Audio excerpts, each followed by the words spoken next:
I am just here to share my personal experience. I'm not saying that everyone should do ayahuasca. I'm not saying that everyone should experience plant medicine or follow in my footsteps, but this is what's true to me. This is what I experienced, and the learnings and lessons that I went through, I'm glad to share with y'all.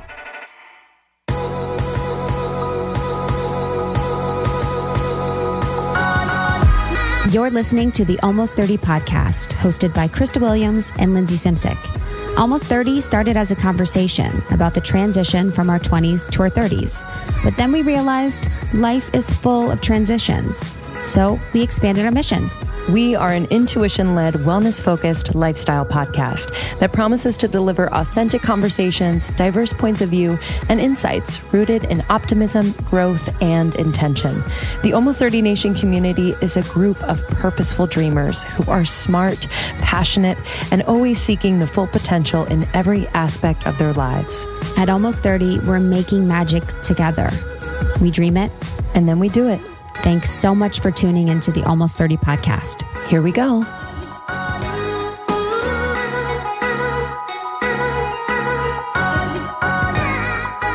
Hello, family. Hello. Welcome back to Almost 30 podcast.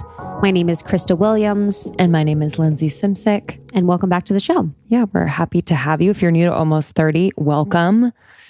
Wow, this is just the beginning. You have over 200 episodes to catch up on. A lot of work. So start here and go back. Yeah. Don't start at the beginning. We'll send you your homework in the mail. No, we're really happy to have you. We started this podcast during a transition in our lives, going from our 20s to our 30s that I know a lot of you are going through, have gone through, will go through, but really we just want to bring you laughs and inspiration and a community and support as you go through any type of transition. We're here for it. Yeah. So we have events that we do all over the world. We're on tour. So if you are interested in wellness meetups with some badass babes all over, you can check out almost30podcast.com/events. And if you're interested to start a podcast, you can check out Your Podcast Pro. That's YOUR podcastpro.com. That has resources to build, grow, and monetize your dream podcast. And then if you are interested to join our ambassador program, if you want to create community where you are, connect with people that are on your same vibration, you can join our ambassador program. There are women that are ready and excited to meet you. Mm-hmm. Yeah, we have over 70 ambassadors, which is crazy. Yeah. Really exciting to see you all just... And those ambassadors are oversee like hundreds of people. Yeah. Yeah. So it's like the ambassadors, like an ambassador in New York, Nicolette, she oversees a group of 500.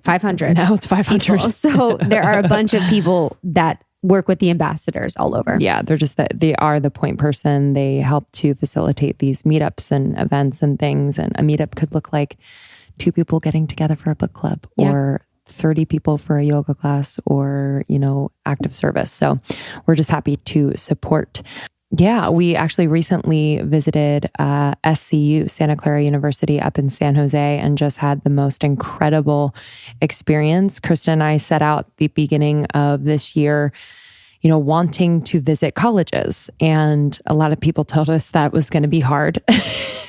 And we were like, oh, no, we got this. Like most things, people were like, that's not going to work. And I'm like, fuck you. You haven't seen me do shit. And it's actually kind of hard. It is kind of hard because it's hard to get through the formal programming at a college. So what has been so beautiful is that a lot of our listeners who are in college have reached out to us, who are a part of, like at SCU, a women in business type of group. And they helped to facilitate this event. They really overdid it. It was amazing. I was so impressed. The girls crushed. I mean, so SCU Santa Clara, which is in San Jose, which is so fucking beautiful. Yeah. I was blown away. I'm like, oh, my future children are going to go to school here because it's just small enough, but like intimate. And the girls were so present and listening and just asking the most thoughtful, vulnerable questions. It was a really beautiful opportunity for us to kind of go back and think about, our college time and our college experience. And Lindsay and I, through this podcast, talk a lot about our transition from our 20s to our 30s. So having the opportunity to go back a little bit further from the transition in college, where we transitioned from high school to college and then out of college with these women was just a really, really gratifying experience, and really, really is something I never thought I'd have the opportunity to do. And I'm really excited about it. Yeah, we were interviewed by one of the members of the Women in Business group, and she did such a great job, and the questions were so thoughtful. And then we opened up for Q&A, which, we are never disappointed during Q&A. Like, I have to say, our community is just so engaged and so curious and so unafraid to ask questions and to put themselves out there. And so we had a room of 90 women just ready to, be open to any advice or more just stories from us. Yes, we've learned a lot, but so much of it was just kind of sharing our experience, not saying that we did it the right way, but this was our experience. And I think there was a bunch of expanding moments for the girls as it relates to relationships, whether friendships or romantic, body image, following your dreams, knowing what you want to do, not knowing what you want to do, drinking. It ran the gamut. And I was really proud of what we shared and how receptive they were. Yeah. And it's almost like, for me, through my transition, I gave myself the permission when I had gone through it enough to not give a fuck, where I was like, oh, I have to give myself the permission or this isn't going to work anymore. I'm not going to be able to, like when my depression and anxiety was so bad, I was like, I actually need to give myself the permission to stop drinking and to meditate and to not go to places where I, didn't feel like my energy was best spent, or work at that corporate job that was soul sucking to me at the time. And to be able to go back in time and give myself permission at a younger age, which is sort of what we were doing during these conversations, permission to, not drink all the time, permission to leave a toxic friendship, like you said, or, leaving a toxic romantic relationship is just super powerful. And I was so impressed and excited about the generation below us. I think people have a lot to say about them, when I think we're millennials and they might be millennials too, or they could be below us. I feel like they're different. Like Gen something? Gen X, Gen Z. I'll look it up while you talk. Yeah. yeah. Doesn't really matter. It's like these labels are so funny. Yeah. Like I get it, but I don't. They're goofy. They're goofy, but it's just the healing is happening so much earlier for people. Mm-hmm. And the self-reflection is happening so much earlier. And there's a collective thing that's happening, with Instagram and Facebook and the way that things are going, where people are sort of self right now. People are self-obsessed. People are, taking, like a selfie is a perfect example of that, of our self-obsession.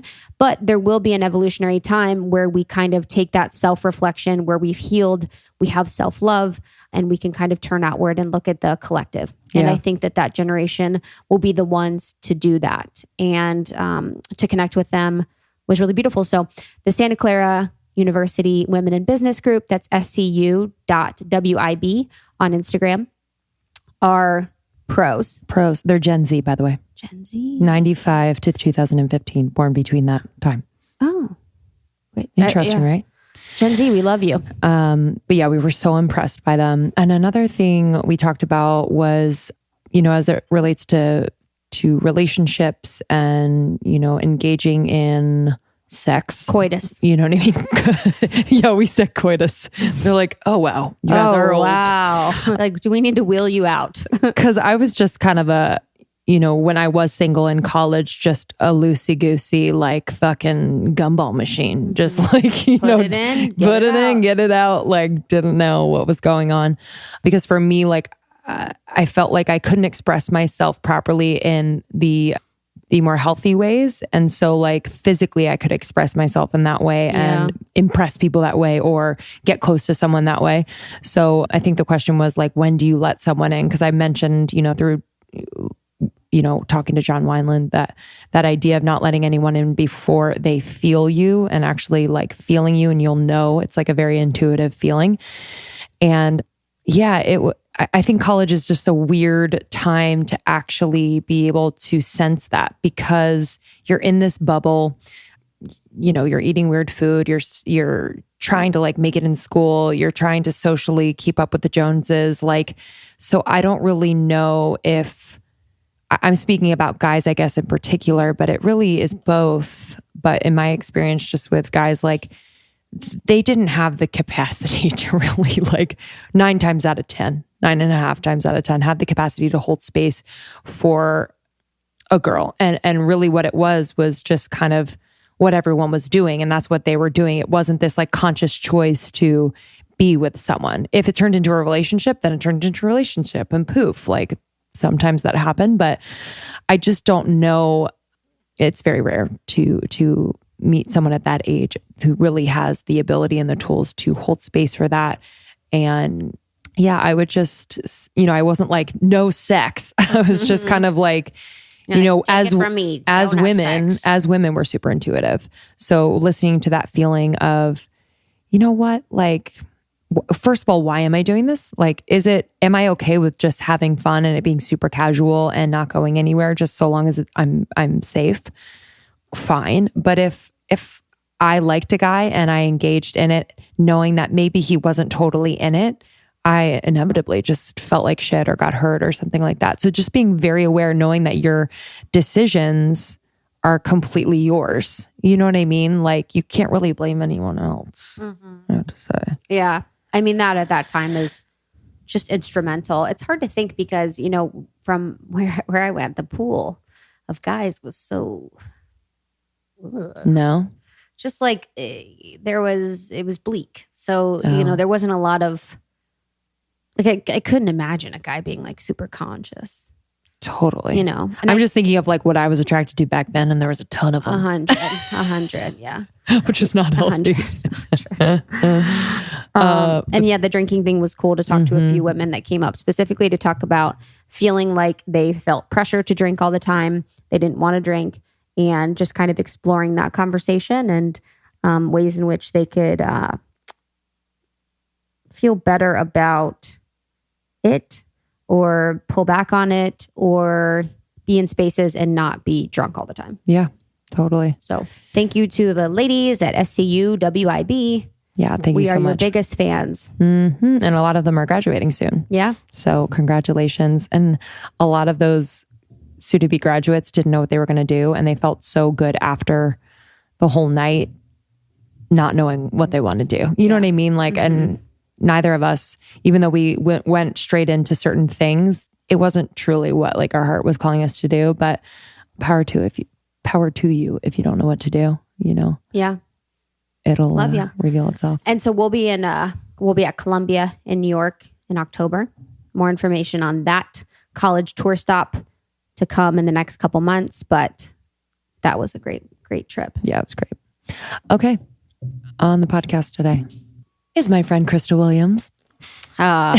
This one's a good one. So I had actually not planned to do a solo ayahuasca episode just because I still am kind of discovering and being shown the lessons and teachings that I had in my ayahuasca experience. And it was very chill and beautiful. So I didn't plan on this being super long, but it ended up being super long and heartfelt. And I'm excited to share along in my ayahuasca journey.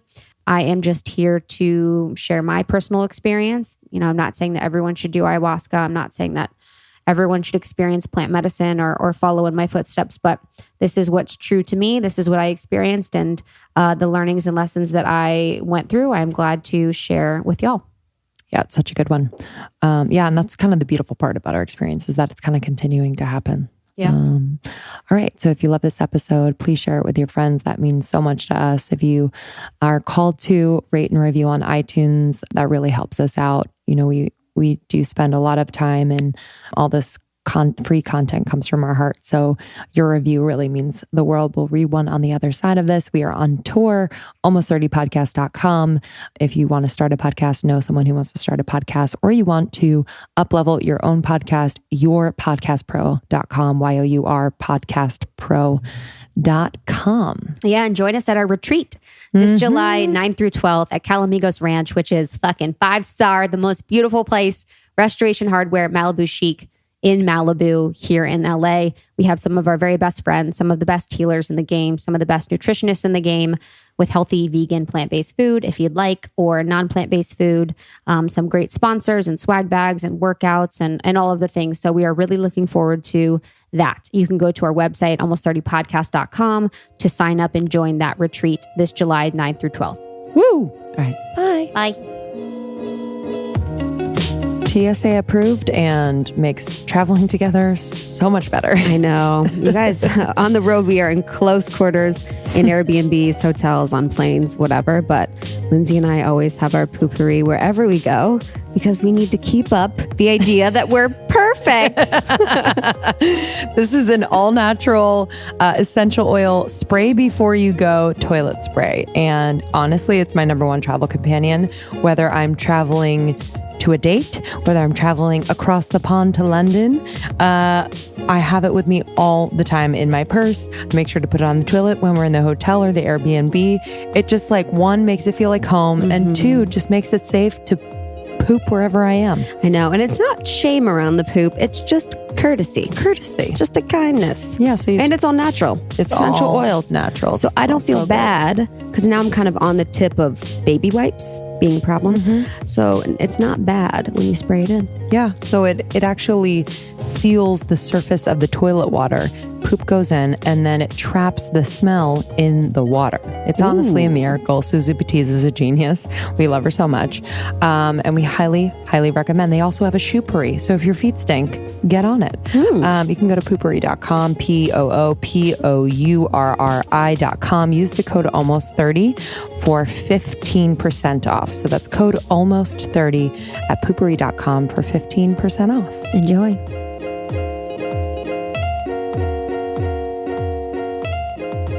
What's up, Almost 30? It's your girl, Krista, aka Crispy, aka Krispy Kreme, aka Quista. I'm so happy to be with you today. It is actually only me for this introduction. So I am going to do a little bit of a solo conversation with y'all before we introduce the amazing Gerard Powell of Rhythmia, which is where we went in Costa Rica to have our ayahuasca journeys. And it was an amazing experience. And I just wanted to kind of get you guys alone and talk a little bit about my ayahuasca experience, my journey, and everything that happened and everything that went down in Costa Rica. I shared a little bit on social, but not really. When I was there in Costa Rica, I actually really took that as a time to disconnect and to not be on my phone and try and immerse myself and be as present as possible. So I wasn't really doing much. I haven't really told a lot of people about my experience. So I wanted to make sure that I took a little bit of time and told you guys and had a conversation with you guys. Because I know in the Facebook group, you've been asking, and in my DMs, you've been asking. And I just had to bring you guys up to speed. So if you weren't aware, Lindsay and I were invited to go to Rhythmia, which is a resort in Costa Rica where they focus on healing through plant medicine. So it is a life transformation center, and it is stunning and beautiful and awesome.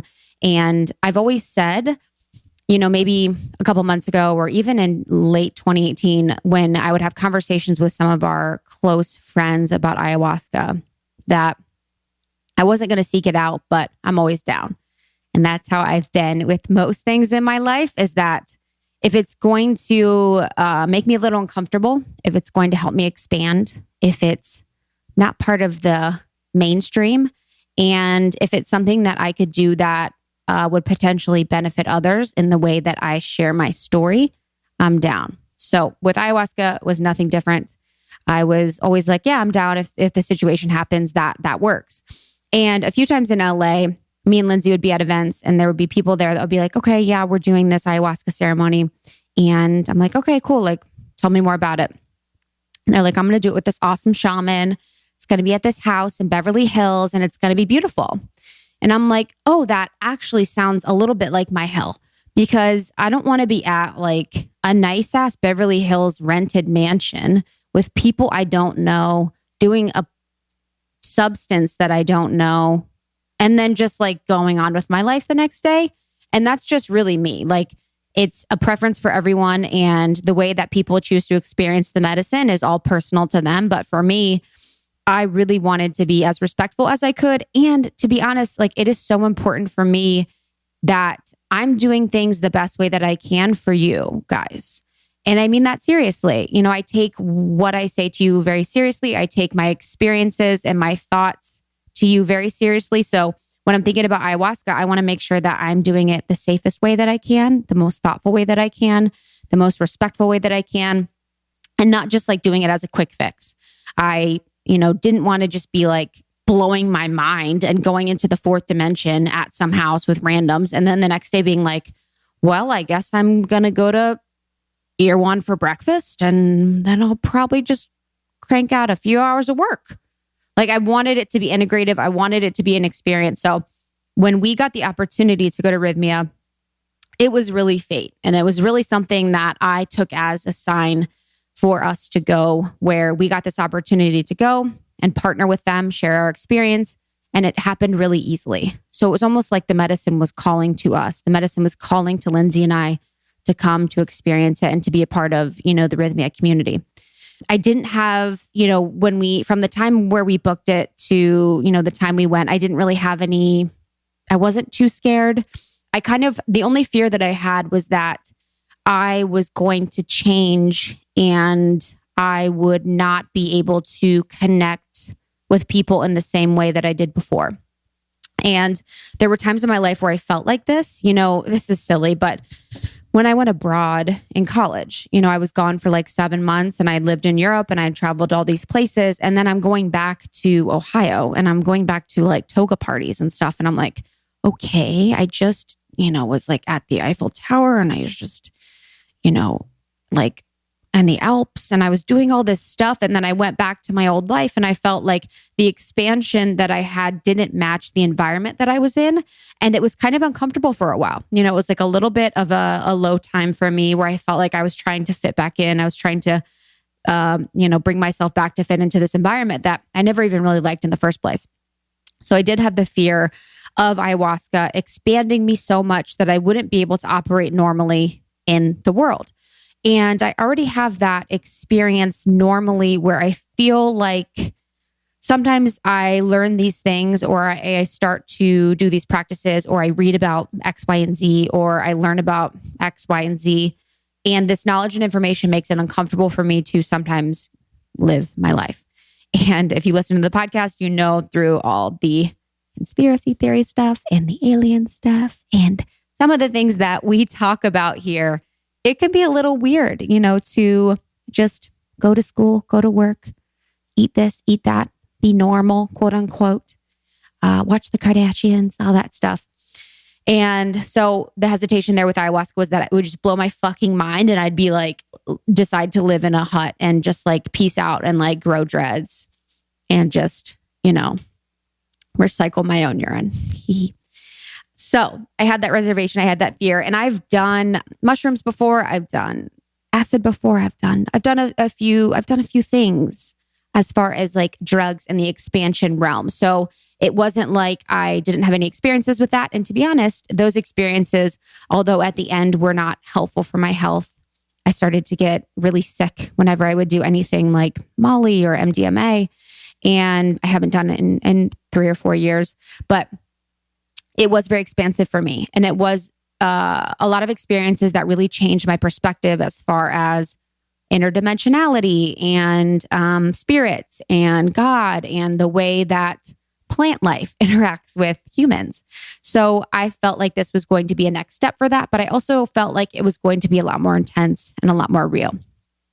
So when we went to Rhythmia to do the ceremonies, we got in there and, we landed and we were picked up in this shuttle and taken to this beautiful center. And it was late at night and we went to bed. And, the next morning we woke up and I didn't even realize that we were going to do 4 journeys. So with ayahuasca, a lot of times people can do one, they're called sittings. So whenever you're doing a sitting, it means you're sitting with the medicine. So you're ingesting the medicine and then you are sitting with it to experience whatever it is that the medicine wants to show you, whatever it is that you need to be seen or shown or felt or heard. And I didn't even realize. So we had them on Monday, Tuesday, Wednesday, Thursday that week. And I was like, I don't, sometimes I'm really with it and sometimes I'm really not with it. So I didn't know that it was going to be Monday, Tuesday, Wednesday, Thursday. I'm like, oh, fuck. I'm already a little scared and then I have to do it 4 times. I'm like, oh, what's going to happen? So Sunday happens and we were brought into a lot of the orientation classes that they give you at Rhythmia, where you are told a lot about plant medicine, about how it works, about how to interact with it, how to make it work for you, how to really get the most out of your experience. And we also did a medical test. So we got an examination to make sure that we were cleared and that we were healthy and that we were able to do the medicine safely. And that's one of the things that I love about Rhythmia, is that they are the only certified place to do it in the world. So they have licensing that allows them to do it safely and in Costa Rica with medical care, medical supervision. It's clean. They know what they're doing. And the entire time I felt like I was taken care of and I was in very good hands, which was really, really important to me. So Sunday we go through some of the orientation, the classes, just learning about it. And it felt, like school almost. It felt really like I was learning so much about this medicine and figuring out how to get the most from it. And we're in this community of people there that are also doing the medicine too. And so Monday comes around, we have the first sitting, and we are in. So the way that they do it is it's in this beautiful Majorca. It's not Majorca, it's an island in the Mediterranean, but it's something with that name. It was this beautiful tent almost place, but it's inside. It's got windows, it's got air conditioning, and these nice mattresses that everyone can lay on with these soft blankets. This blanket was like my best friend. It was so soft. And then you have buckets if you ever need to purge, and paper towels for tears or if, anything happens. So at night you start the ceremony, and the way that we started it was by in a circle, and we all sung and played instruments. And that really is to start to connect all of our vibrations together through sound so that we can move into this experience and this energetic experience with the others in the room in a really beautiful way. So by playing this sound, we are all getting connected. And then we all go into the room and we all pick out the places that we want to lay for the night, or that we want to rest, or that we want to experience the medicine. So I had my mattress away from Lindsay. So they said if you come with someone, that you should try to be far away from each other. So Lindsay and I were far away from each other. She was on the other side of the room. And when we started, I was kind of nervous. We did something called rapé, which is a tobacco that you ingest in your nostrils. And it almost was like when you're drinking and you smoke a cigarette. I mean, I haven't done that since college. I didn't smoke in college, but every once in a while. And it really just fucks you up. It takes you to the next level. So this rapé helps to ground you. It helps to prepare you for the medicine in a way. So you would do that, and then you would get in line to take the medicine. And the medicine was given in a shot glass, and it's brown. It tastes kind of like chocolatey, little gritty, little earthy. It's not disgusting. I thought it was going to be disgusting. I thought I was going to, feel like I was going to throw up immediately from it. And after the first shot, the shaman kind of is analyzing you and looking at you and how much you need. And they, are able to tap into that, how much medicine you need. So you take the shot and you go lay down on the mattress and kind of relax and get ready to experience whatever the medicine is going to show to you. And what was great is that at Rhythmia, they have these little signs above there that help remind you of things that give the medicine intention. And the three things that they talk about that you should be asking with the medicine, or that the medicine is really good at showing you, are the three things that are really going to change your life and provide you that miracle that ayahuasca provides to people. And the first is to show me who you are, show me who I am.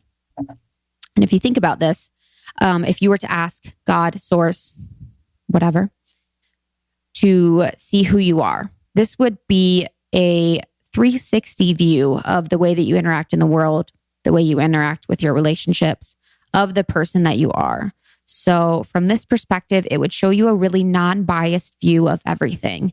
And you would see who your parents are, how you interact with them, what you were like growing up, what you're like at work, what you are like to your partners. So there's all this beautiful data and information that's provided to you by Mother Ayahuasca when you ask her to show who you are. And the second one is to heal my heart. So a lot of us have had heartbreak in our life, and there are various ways that we experience it, whether it's with our parents, with a relationship, with ourselves. And ayahuasca can help you to heal your heart. And the third is to show me who I become, heal my heart, and then merge me back with my soul at all costs. So our souls and our bodies are meant to separate in our lives. It's just part of the human experience. And it happens, when your parents accidentally left you at the grocery store, or you were abused, or you were bullied at school. So there's, various situations in your life that really prevent your soul from being merged in your body as a protective mechanism, because it loves you so much that it doesn't want to be there to really experience that pain and that hurt of this human experience. Call it sex lube, call it love oil, Call it a snack. call it a snicky snack. Call it a delicious snacky treat. Woo More Play Can't is get enough. my favorite. It's my go-to lube. It has really changed the game for Justin and I. Honestly, no shame in pulling out the lube. Some people feel like, So I don't wanna bring confused it by out. that. I don't want to make people feel weird or less than.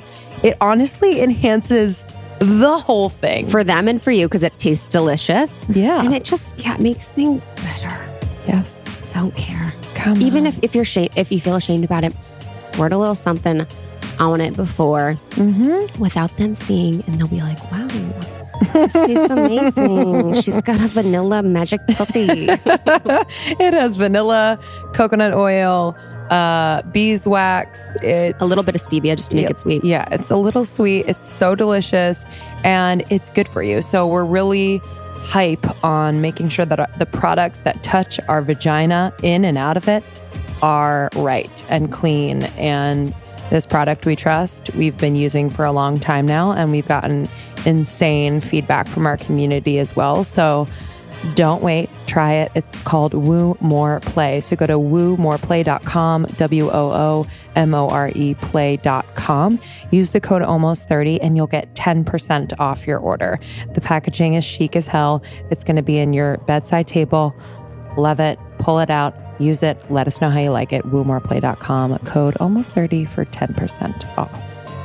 A lot of you have been asking about my skincare routine because, I deal with acne, and I am someone who picks at my acne. I know, don't judge me, but so I do have some scarring on my face. And so I've been using Banish. Banish is a micro needling kit, and it's an at-home kit, and it's really, really changed my skin. So it has the Banisher, which is the micro needling roller, and the Banish oil. It's so incredible. My favorites are the vitamin C products that they have. So every single dermatologist that I've seen, every single skincare person that I've talked to always talks about vitamin C. So I add vitamin C to my routine. I have been doing it for the past couple months, and I completely notice a little bit more of a glow. I like the cream. So there's a cream that they have. I actually put it in the fridge. I'll put it on my under eyes just to wake them up in the morning. I'll use the serum just anytime at night or in the morning, making sure to put SPF on top. And then I'll use the vitamin C spray when I need a little bit of something, when I'm out all day and I don't have makeup on and I want a bit of refresh. So I love all of Banish's vitamin C products. Yeah, and for the Banisher itself, it does come with an ice roller. So basically, you ice roll your face to numb it a little bit, and then you use the roller in all directions, up, down, side to side.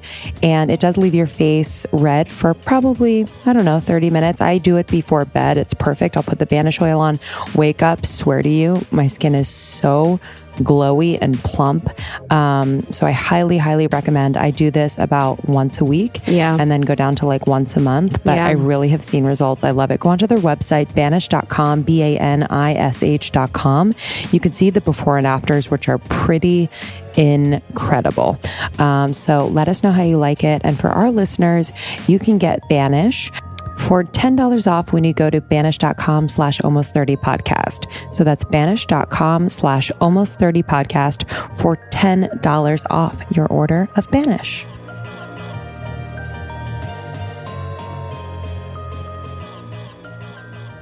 So ayahuasca helps to merge your soul back into your body so you can fully experience life as a soul that's connected to your body. And this is really and these three things, if you think about it, as it relates to ayahuasca being the spirit molecule. So people say that ayahuasca is the spirit molecule, and that's really the DMT part of it. And the DMT is what's released when you're dying and released when you're born within your body, within your brain. And these three things, are definitely things that you're going to see and experience if you are going to die, right before you pass over, cross over, if you go to the light, if you turn your back to the light, you're going to be shown who you are. You're going to be either merged with your soul at all cost, if that's what you choose, and your heart will be healed. For a lot of people, although death can be such a chilling experience and so hard to experience from the human perspective when you're losing someone, it is oftentimes people that have near-death experiences that come back say that those moments in between when they were not dead and about to cross over are some of the most peaceful and loving experiences of their life. So that's kind of what happens a lot of times when people are doing ayahuasca. And for me, when I was having my first experience and, actually a lot through the week, I had really, really blissful experiences. I had really beautiful, calm, pleasant, easy experiences. And I know that isn't the case for a lot of people. I know that oftentimes people will see loved ones that have passed. People will see, parts of their life and their experience in the world that are so painful and so traumatizing. And, they'll see the darkest of the dark. They will see hell and they will see heaven. But I had such a blissful, peaceful experience, you guys. It was really, really easy and really calm. And mine really felt more like a body experience than anything else. So over the course of the 4 days, I had various things happen, or I saw various things or heard various things. But to be honest, it was so pleasant and easy for me. It was almost like, it's funny because actually now that I'm talking about it, I'm kind of getting that same body experience where it felt like my serotonin levels were super, super, super, super high. And my body felt good. I felt really loose. I felt calm. I felt feminine. I felt in it. And I felt like I was experiencing this beauty of the world that I was in and the life that I was in. And to be honest, the first 2 nights, it was a little challenging for me because there was a lot of ego. Actually, the first 3 nights. So there's a lot of ego at play for me, which I realized, after doing the experiences, is that I have a strong ass ego. I have a fucking super strong ego. And I love her so much. She's amazing. She's pushed me. She's made me who I am. And she really sticks to my soul contract, which is the fact that success and heart-centered work is how I'm going to be most happiest and how I'm going to be most aligned. But it was really hard for me to let go. It was really hard for my ego to let go and just to calm and to let my heart take center stage and to let my heart lead the way and to let my heart do most of the talking. And that was a huge lesson for me, that I really operate from a head space level like crazy. I rarely, I don't want to say rarely, but I am able to tap into my headspace so much more quickly than my heart. My heart doesn't get all the attention she deserves and she needs it. So the first couple nights when I was unable to let go and I was unable to really drop in and just let go of any need to control. That's huge. The need to control everything, the need to feel in control, the need to trust was hard. So I had beautiful, blissful, calming, relaxing experiences. But to be honest, I didn't see aliens. I wanted to see aliens so bad. You guys know there's no bitch on this planet that didn't want to see aliens more than me. I mean, it's a little bit like, it's really hard for me to tell you all this, that I didn't see aliens. On the last night, I had a kind of an experience that I'll tell you guys about. But the first couple nights, I didn't see aliens. I didn't merge back with my soul. I didn't see my dead relatives. I didn't actually even see, how I was operating in the world. And it was really hard for me because we would go through these amazing discussions and conversations with other people there that were having these beautiful journeys. And honestly, seeing the healing that some of these people went through was so powerful and will forever change and move me. There were people that there was one woman there that lost her husband. She was agoraphobic. She never left the house. This was like one of the first times she's actually left the house in her life. And she was reborn. And she was able to release so much of these ideas she had of herself and this self-hatred and this torture that she put herself through to be reborn as this life-loving, young, feeling person. And there was people that had, infections, that had the infections healed by aliens. It was crazy. And I was coming in feeling like I'm super spiritual. I meditate all the time. I talk to my guides. I've got this podcast where we talk about spirituality. And I'm not having any of this. And it's so frustrating. It was like just when you feel like you're the shit and you're not the shit. And the medicine made sure not to bring me down, but almost to remind me that I actually do have an issue with letting go. I have a control thing, and I have a fear of trusting and a fear of letting go of control, and that I wasn't going to be shown anything until I was able to do that, until it was safe, until I was feeling protected and feeling like I could let go. So although I had these beautiful, blissful, relaxing, calming experiences, I wasn't seeing what everyone else was seeing. So, and you guys, I did cry. So I cried really hard on the first night, which was beautiful. And I cried on the third night, and I cried on the fourth night, which was really beautiful. But that was the only way that I purged.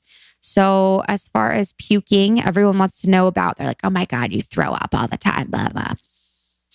There wasn't as much puking as you'd think. So I would say that 40% of the people of the group puked, and Lindsay and I didn't. And I think that I'm not really sure what that relates to at all, but we didn't puke. I didn't shit. I didn't do any of that. So what my personal perspective is, and this could not be related to this, I don't think this is maybe anyone else's perspective, but the fact that I don't drink, the fact that I've eaten vegan for the past 3 years. I've been vegetarian for 15. I eat fairly clean. Lindsay eats fairly clean. I don't do drugs anymore. I haven't done drugs in 4 years, and I meditate regularly, whatever, which is also my ego. But that part of us, Lindsay and I in particular, in this case, only speaking for us, I think had something to do with the fact that we weren't purging, that we weren't getting rid of these toxins within our body that were holding us back or that were problematic for us. But so like I was talking about through the first nights, I wasn't having these crazy experiences. I was just having really beautiful body highs and, kind of seeing shapes and things. So on the second night, I wanted to experience something, and I wanted to understand, why I was having a hard time letting go. Because when you do ayahuasca, you actually are able to talk and walk around. It's not like you're completely out. Like there are times where some people could be down for the count and they could be completely out in their own world. But there also is the fact that I could walk around, I could talk to people, I could see people, I could, I was present enough to do that. And this might have been the fact that I was a little controlling and I can't let go. But I wanted to know why, I was having a hard time completely surrendering to the medicine. And this means that I would have the ability to leave my body, and I would have the ability to let myself go and let myself experience the medicine fully. And when I asked this to the medicine on the second night, it actually showed me every single sexually traumatic experience that I've been through in my whole life. And there were so many, it was probably like 10 to 15 and experiences. And some of them more traumatic than others, one being the stalker, another being, on the subway, another being at a massage place, others being, other times in my life. But it was funny to me to think that, I've had these things happen to me, as many women have. And I'm sure, you girls and have experienced things that have been sexually traumatic for you, but I haven't ever labeled them as trauma, and I haven't ever experienced them, or I haven't ever grieved them, or I haven't ever, had this conversation with my body to recognize that I had gone through this and to let it know that I was going to protect it, or that I was going to do my best to protect it. And so these experiences really helped me to understand more the issues that I do have as far as it relates to trust and trusting others and letting others in and having boundaries, having stronger energetic boundaries. I think a lot of times before, because I'm usually I try to be very accommodating. I am very Midwest in the way that I want everyone to feel comfortable. I'm usually one to say yes before I say no. I would rather make myself uncomfortable than make some guy uncomfortable. But kind of flipping the script on that and kind of being smarter about my energetic boundaries and understanding, that there have things that have happened in my life that make me feel this way for a reason, and that it would behoove me to do some shadow work around that. So that was a really beautiful kind of vignette that I was shown. It was painful, to be honest. It was really painful, and it makes me so sad for the men, and also makes me so sad that I never allowed myself to experience the trauma and then release it. That I had really just been like, okay, moving on, whatever. Just kind of acting like it didn't bother me and not knowing that it really did bother me. To be honest, that, there was a few experiences where I just kind of would move on or just let work pile up or whatever and not process the trauma, and that I probably should, and I probably need to, and I probably need to work through that. So that was one as it relates to trust that was really, really powerful for me. And then I'm really, really grateful that I experienced, and that I can be more thoughtful and loving to myself, and now really treating my body as something that I want to protect and that I want to, mindfully take care of, because it is, my vessel in that way. And that was one of the things I wanted to share with you guys that I talked about. And then there was on the third night, one of the lessons or the takeaways that I got was really powerful and really quick. And it was that saying no is my superpower. And I'll just let that sit. Saying no is my superpower. And for someone that always says yes, that's very odd to me. Feels very weird to me. So I kind of had to sit with that for a little bit, and it kind of made me really think about, the things that I'm saying yes to, and the fact that, I try and say yes to everything, because if you would have told me, a year ago that I'd be here doing a podcast for my full-time job, talking to you guys, I would have said you're crazy. So I feel so grateful for every freaking opportunity that we get, every email that we get, every situation that we're in. And it's hard for me to say no. And it's hard for me to say no with people that I'm close to in my life. It's hard for me to say no to myself, to set my own boundaries. And that is something that I'm really thinking about now, especially for 2019 and 2020, as it relates to me personally and within the business, that no is an energetic boundary that benefits not only you, but someone else.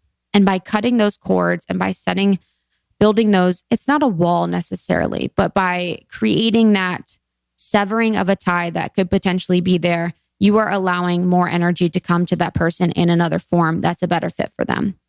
Because right now, when I'm saying yes to things that I don't feel energetically aligned to, I'm kind of leaving it open, and there's a opening of energy, or there is a draining of energy, or a leaking of energy going between me and that person, or me and that situation, that really is a waste of time.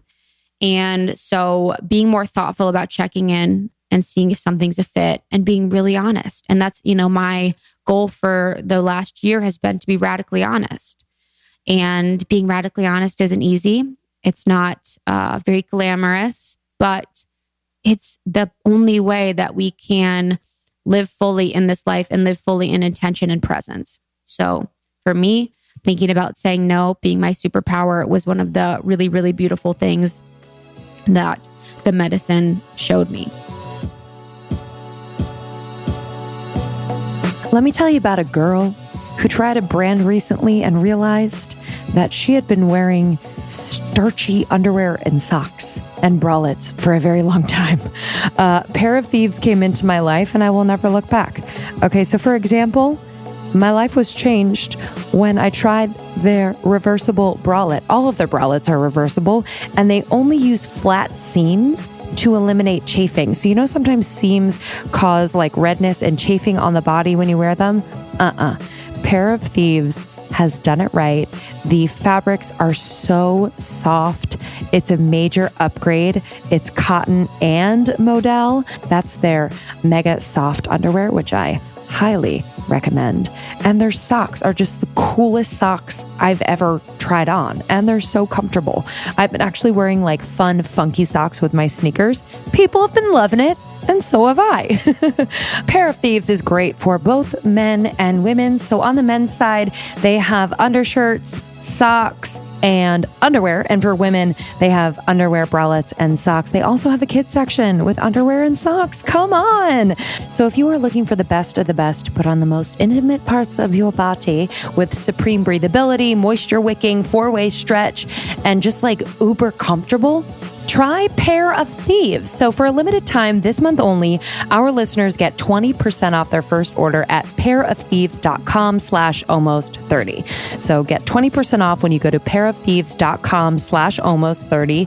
And this code even works for guys. I know some of y'all are listening, but girls, give it to your boys, give it to your dads, give it to your brothers. That's pairofthieves.com/almost30, pairofthieves.com/almost30. Well, my fridge just got a serious upgrade. Chosen Foods, their new goddess dressings are here. They are savory, tangy, and so freaking delicious. I cannot even begin to tell you. And the branding is on point. But they have a garden goddess dressing, a golden goddess dressing, Baja goddess, Greek goddess, and chosen goddess. The ingredients, we trust them. The base is an avocado oil. Avocado oil is a healthy fat that honestly has changed the game for me in terms of my brain health, my skin health. I can't say enough. So the garden goddess, for example, is a variety of fresh herbs, parsley, rosemary, thyme, dill, and chives. And it's super creamy, green, healthy. It has tahini and lemon juice. It's so freaking irresistible. So check out their new goddess dressings at chosenfoods.com. And then just shout out to the Chipotle Ranch, which is my tried and true. Krista and I cannot get enough of it. We actually fight over it. I'm running low, so I know we have to get stock back up in the studio. But chosenfoods.com, you can use our code almost30 for 50% off your first order. This is major. So I need you to go to chosenfoods.com and make a mega order. You won't regret it. They also have incredible avocado oil sprays, coconut oil sprays, different flavors. My favorite is the chai spice for my pancakes, but you won't regret it. Chosenfoods.com. Use our code almost30 for 50% off your first order.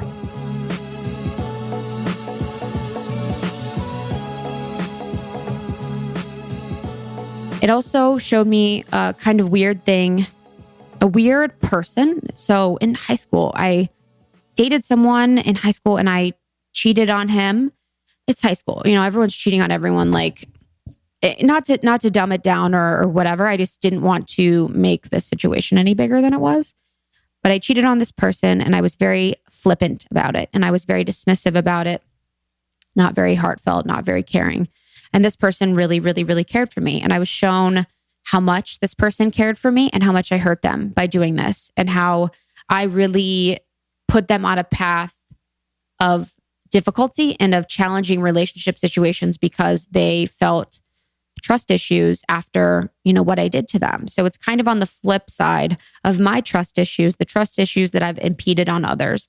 And it was a good reminder to myself, you know, of being kind to others, of really taking stock and thinking about, I think so often we think as humans about all the situations of people that have done shitty stuff to us. You know, when you're like, who has fucked you over? You could sit there and I bet every single one of you could be like, oh, fucking Natalie and Bridget and Dean have fucked me over. You know, you could think about those people, but it's harder for us to maybe think about the people that we've fucked over or the people that we've hurt or the people whose lives we've affected in a way that, of course, everything is happening for a reason, but maybe isn't as positive as we would think. So it's a really beautiful kind of mirror to me to really send that person love and send that person kindness and to change wording around a lot of things that I do when I communicate. And I was really thankful to be shown that person in that situation. Kind of silly, but definitely had an impact on me to really kind of think about, you know, people that I may have fucked over and send them an energetic hug or kind of have an energetic conversation with myself and hopefully their soul and apologize for anything that I could have like done to them. And then during, you know, the first 3 nights, I would often call on Justin's presence just to experience him and experience his soul and the beauty of his soul. You know, that was such a blessing and that was such a beautiful thing that I could feel so good and feel so happy and just think about this person that I love so dearly and kind of bring his energy into this experience and bring his love into this experience. And I also called on almost 30. So the beautiful entity that is almost 30, I called on her and just felt her. And I felt her power and I felt her, you know, being so proud of Lindsay and I for doing this and also being excited about things like the ambassador program and just really the strength of Almost 30 Nation, the strength of all the love of you guys and the support you guys give one another is such a beautiful thing. So feeling and experiencing that was something that I'm really thankful that I got to do. So up until this point, I had these, you know, kind of little learnings. I had these really blissful experiences. I got to see other people heal, which was incredible. I got to hear these beautiful stories that, you know, I will share with you guys another day. But I hadn't had something crazy yet. You know, I hadn't had my like thing.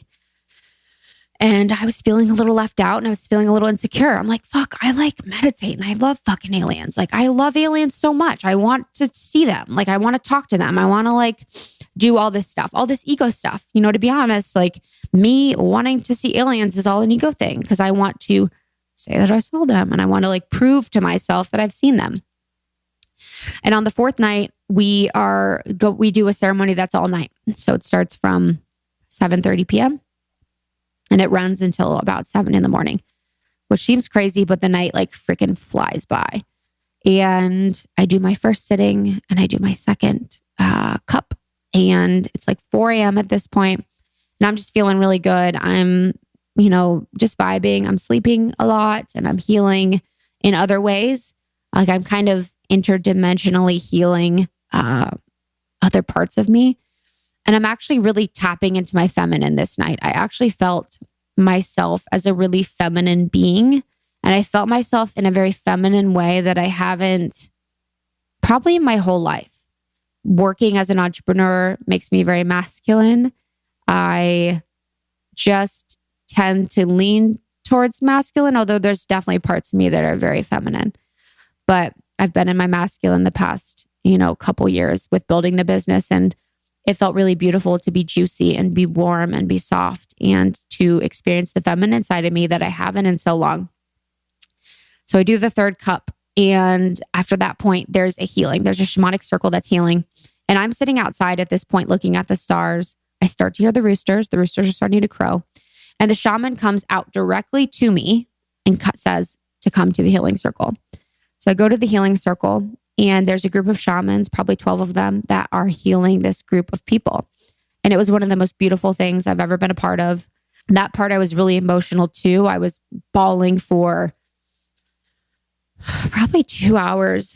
You know, something I think about quite often when I am really in it, when I'm really in trying to educate myself about things that are going on in the world and current news and environmental issues and social political issues, I get really stuck in the negative and I get really stuck in the belief that there are so many people that are working so hard to do bad things in the healthcare system, in our food system, in our government. And sometimes it really weighs on me and it really, really freaks me out. And it really puts me in a place of feeling disheartened and feeling lost and feeling depressed that I don't see enough positive. And I know that's exactly what I'm looking for. And I know that I will be shown what I'm looking for. So it's really on me to find the positive. But the shamans in this circle, I just saw their selflessness and their beauty and their kindness to heal people and bring medicine to people for a living, and they don't make tons of money. They're really just here to be stewards of this plant medicine. Ayahuasca is strictly a plant. There's nothing chemical about it, and heal people all over the world. That was a beautiful moment. And at that point I had 3. So I was kind of like feeling it. Like most people that night had 2 cups or 1 cup, and I had 3 because I'm just like, whatever, I'm going to go for it. I really want to go to the moon, like literally.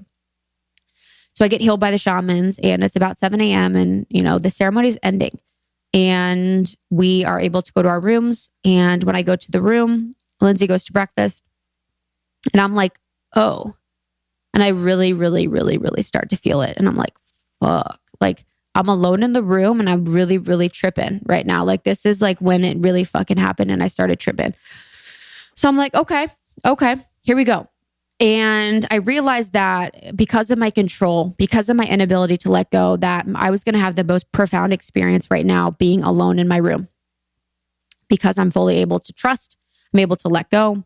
No one's around me. I'm not worried about anyone else. I'm not worried about anyone else's experience. I'm not thrown off by noises anyone is making. I'm not thrown off by sounds. I'm not insecure that someone might get near me or touch me or all of these things. Although, it's very safe and protected. I just couldn't let go, really. So now that I'm in the room, I had this 3rd cup, I'm like tripping. So I, at this point, proceed to, from 7 a.m. to 12 for 5 hours, get my energy field stretched to dimensions that I don't even know. I was being stretched and pulled. It was the most uncomfortable thing I've done in a really long time. Probably besides getting an IUD in. But it was like my whole body was being moved by entities or beings. I mean, if you would have saw me, you thought I was like possessed. It wasn't negative at all. It was beautiful and light. But I was being thrown around. My arms are being flailed around, stretched. My legs are being stretched. And my energetic field and my energetic body was just being stretched to a point that was so uncomfortable at points. I would almost say to myself, and I'd almost say to, Mother Ayahuasca, that I couldn't take it anymore because it was so uncomfortable. And the way that I can describe it is that it's almost hard to put into words, to be honest. There's this word in Japanese that's yugen, Y-U-G-E-N. And it's when something is so beautiful that there are no words and there's no translation in English. And that's really the only thing that I can think of to describe it, was that it was so beautiful I cannot put into words. But I proceeded to have my energetic field stretched, which was really helpful for me. And it's really helpful for me in what we're doing to be able to hold this beautiful container for almost 30. And there was points where I felt entities moving things in my body, moving energy blocks, even moving my face and my mouth around to check out my health, to check out my physical body. A lot of times they say that there are alien beings that help fix you, help adjust you, help stretch you. And I felt those beings, and I felt something stretching me, something adjusting me, something there with me, a few things there with me that were checking on me, that were making sure my physical health was okay. And then working on me on a plane and a level that I could feel and I could experience, but it's hard for me to put into words and it's hard for me to explain.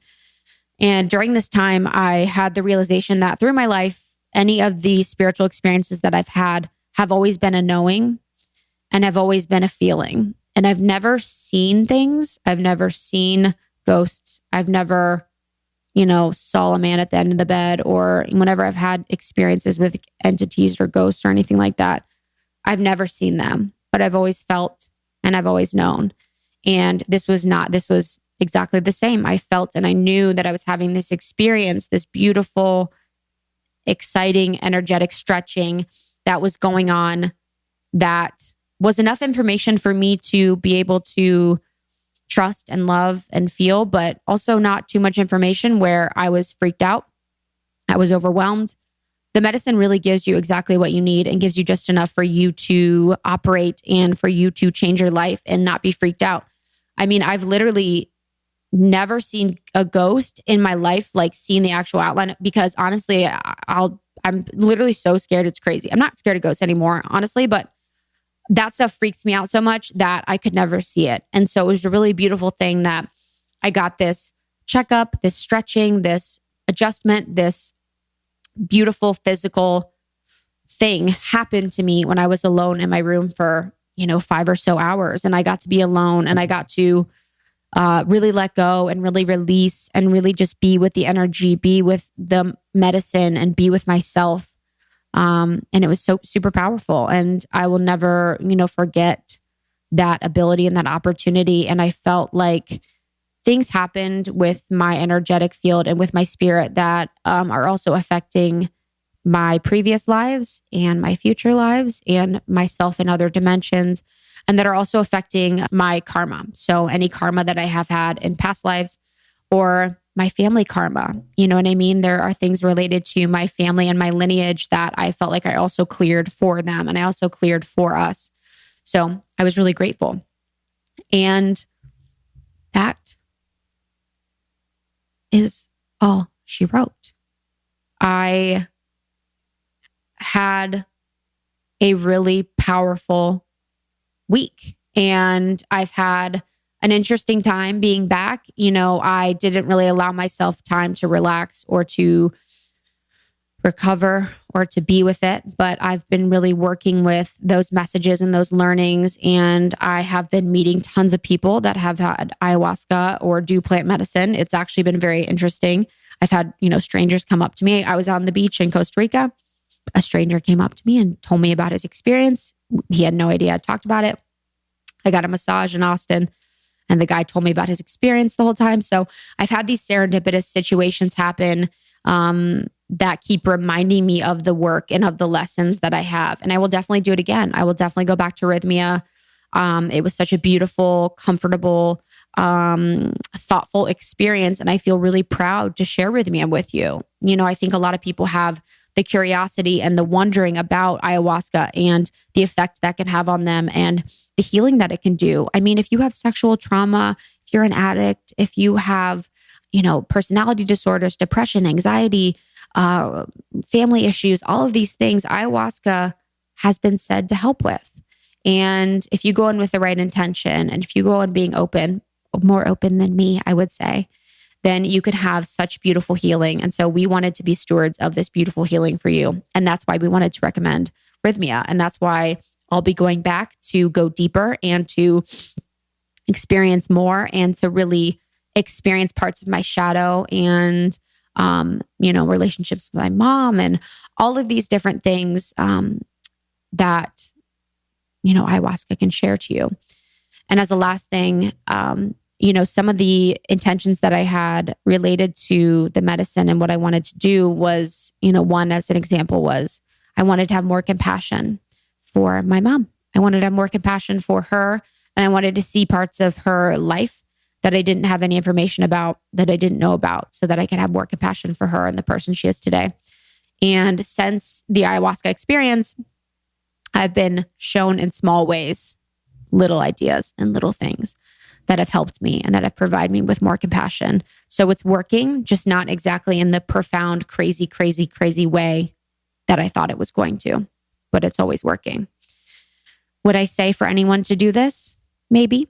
I'm not going to tell anyone to do anything that they don't want to do, but I would say if you are going to do it, Rhythmia is the best option. It's the cleanest, it's the safest, it has medical supervision. And what I would say too is that ayahuasca is a plant. And to think that something that came from this earth could be so powerful has to be spiritual, has to be magical, has to be something that is beyond our comprehension. And if you do have the curiosity or the calling, I would highly suggest there. And I would highly suggest to go in with the right intention, to go in open-minded, to go in with the knowing that your life could change and that this could be something that completely, puts you on a different path, or like me, just helps you to uncover answers to certain questions, or to really just have things happen that are slow and that are beautiful and that are blissful. Okay. So I am happy and here for any questions about my journey or about a journey. If you guys want to go to Rhythmia, you guys can go to rhythmialifeadvancementcenters.com. So Rhythmia is RYTHMIA, lifeadvancementcenters.com. And that's where you can ask them questions, and you could do all the booking for your own Rhythmia experience. And we'll be talking about this in the secret Facebook group. Once again, I'm not recommending or telling anyone to do this. And I know that some people have certain ideas of plant medicine that could be true, could be not true. But I would say it's not as scary as I thought. I don't feel like it was, truly something that was dangerous or felt weird in any way. But it was a beautiful thing that was blissful and nice and fun. And I'm super grateful that I got to experience it and integrate some of the healing into my life in this lifetime and in the next. So I'm here for questions. I love you. I'm so grateful for your support and for the kindness that you guys shared with me when I was going through this. It was so beautiful to see your messages and to hear from you and to hear that you're curious and that you're supportive and that you're interested in learning. I'm just here as a human on this earth to learn and to grow, and however means necessary, I am going to do that. So I'm grateful for you, and I could not have done this without you. I will see you next time. Thank you for listening. Hit me up at 100blog, HUNDRAD blog on Instagram. DM me with questions, and I will see you on tour. I will see you in the Facebook group. I love you so much. Is my friend Krista Williams. This one's a good one. So I had actually not planned to do a solo ayahuasca episode, just because I still am kind of discovering and being shown the lessons and teachings that I had in my ayahuasca experience. And it was very chill and beautiful. So I didn't plan on this being super long, but it ended up being super long and heartfelt. And I'm excited to share along in my ayahuasca journey.